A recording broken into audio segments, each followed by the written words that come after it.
Ağadadaş Ağayevin məhkəməsi yekunlaşdı, hökm oxundu.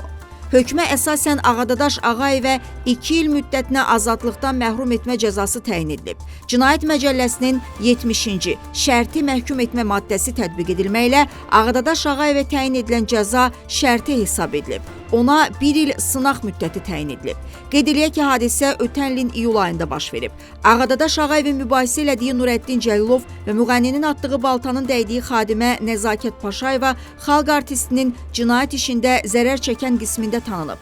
Eləcə də onun mübahisə elədiyi Nurəddin Cəlilov barəsində cinayət işi açılıb. Sözü gedən məsələ ilə bağlı tərəflər barışıblar. Həmçinin Ağadadaş Ağayevin Medera Hospitala, eləcə də hospitalın xalq artistinə qarşı qaldırdığı mülki iddiaya da xitam verilib.